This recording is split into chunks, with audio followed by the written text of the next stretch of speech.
All right, so good sushi, good offer, bad offer. What makes a good competitive offer? Hi everyone, my name is Arielle Carraha, and welcome to another episode of The Broker's Table, your digestible guide to New York City's real estate market, where we mostly drink a lot and then talk a little bit about real estate.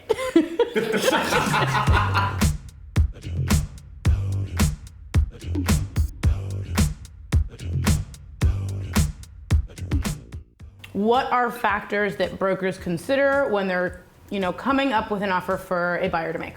So the biggest thing is how in demand is the apartment and what is the seller's timeline and how urgently do they need to sell. And starting there, you can really start to craft an offer of potentially offering considerably less than what they're asking for or coming in just a little bit less and seeing if you can work up from there. But it really starts that way. How do you know how in demand it is? So a lot of times you can go to an open house. A lot of deals in New York are started at the open house. You also have private showings, but if you are in an open house, one mistake people will make is they'll see 30 people in an open house, which we consider to be very packed, and then they'll try and come in very low, shoot really far below list price, which we typically might think, depending on the comps, could be a bad strategy to start out. But also days on market, right? Definitely days on market. You don't want an apartment that was just listed. A lot of times sellers are really eager. So if they just list an apartment and then you shoot them in the foot and come in really low, that's probably a bad move. But once again, it just depends on what's on the market and the comps. So what would you say are reasons why somebody wouldn't take an apartment or why something would sit on the market for longer than usual? Yeah, one, it actually could be the seller and the seller's motivation. Sometimes people are emotionally attached to their apartments, and when doing so, they price them based on sometimes the renovations that they put on, and people want to return on the personal renovations that they did. And so it's priced very high, and they have in mind the price that they want, and they won't budge on it. And unfortunately, that does come at a cost for days on market being longer to them if they'll wait for the right price to come in. And there's a lot of nuances that happen when deciding on whether or not you should put in an offer at a lower or coming in at ask, because just as much as everyone wants to get a deal, sometimes the price of the apartment is the deal, and people don't have to get around the fact that you don't have to save money to score a really good apartment. So, so when a buyer comes to you and asks you, what do you think this apartment is worth? What kind of conversation is that like? I always feel like, I have a line. All right, the apartment is worth what you're willing to pay for. Oh, you stole my line. Haha! That's so true. I'll add to that. I think you need to factor in two things.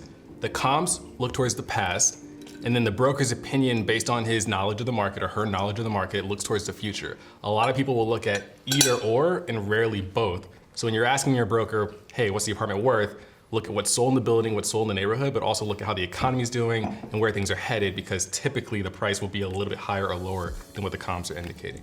But we also talked about the seller motivation, but it's also the buyer motivation. If a buyer wants to skip out on a negotiating war or a bidding war, putting in a reasonable offer to just get it like a one and done almost, like go in and ask, go and over ask because that's how bad I want it, is that like a reasonable way to look at it? Whenever you're looking at this, I understand you want to save money, I understand you want to get a good deal, but sometimes coming in too low, just for the sake of coming in low, means you could miss out on that opportunity, because just like we said earlier, you're not the only one looking to move. There are multiple people looking to move, and humbly speaking, the top of your budget is the bottom of somebody else's. So I think that you have to be very considerate and not just make, like I said earlier, arbitrary offers, but really look at data and try to use data and also use the value of what you are willing to pay to kind of come up with not only your offer, but also with any of your negotiations. Yeah, I'm happy that we're on the topic of that also, because I think I'd like to have a conversation about what's too low. Because I also think there's such a thing as coming in offensively low.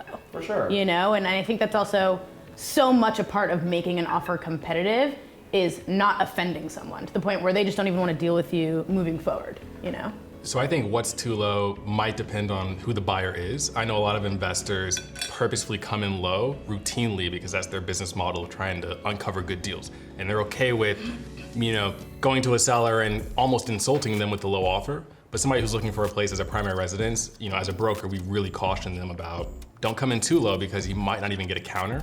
And if there's any other offer on the table, they might just overlook you for good and not respond at all. It's subjective though, right? Because if the seller's being represented by an agent who just overprices apartment, like we just had a situation at Triplemint where a listing agent from another firm listed way above what the unit would be appraised at. And so when we put in the offer, it was lower, closer to what it would be appraised at. And it was like offensive to the seller's agent, even though that was like a reasonable way to set the offer amount, right? Keep in mind also when offering lowballing, like you're talking, you're also putting in an offer and putting a cash value to somebody's home. And it's actively offensive, and I try to steer my clients clear of being like, I understand you want to save money, but coming in this low at an offer will offend the seller because you're telling them that their apartment is less than $100,000 from what they listed at. And that would offend anyone. And no, they do not have to counter that. And no, they more than likely won't. We find it in rentals and sales, right? We have clients that want to negotiate off of principle, right, and want to go way below ask off of principle because in any sales transaction you want to negotiate, but sometimes it's just not the right move. You can totally lose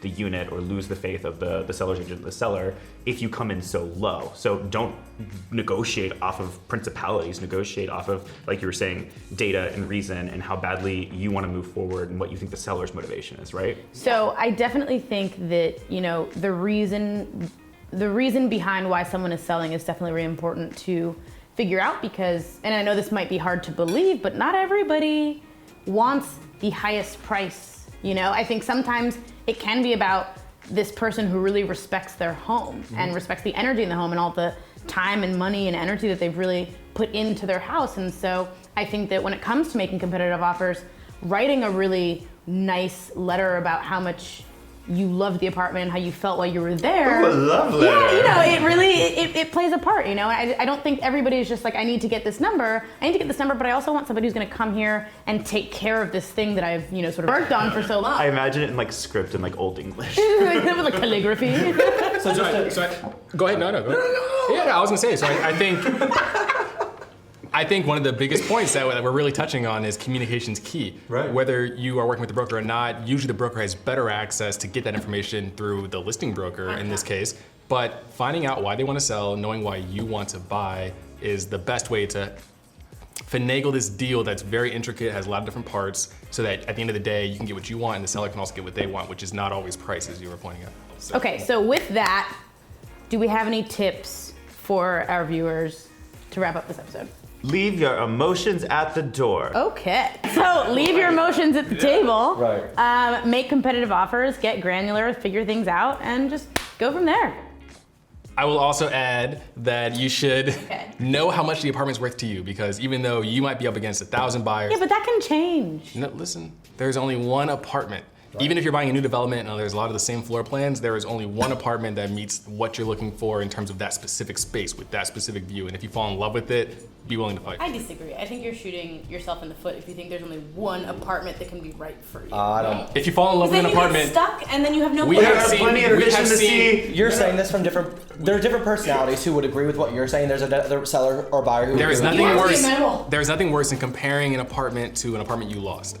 And I think you should fight for an apartment that you know you love. So I agree with that. I agree. Hey guys, so that's the end of this episode. Thank you so much for watching with us once again. This is a continuation of other episodes that we've done about financing, how to pay for your apartment, and wants and needs, co-ops versus condos. So please make sure that you're watching the episodes before this, and any questions that you have, make sure that you just leave comments in the comment section below. Cheers. Cheers. Cheers, guys. To offers. Yay! What's an offer you can make me right now? Should I do that again? I'll give you $5 to go home.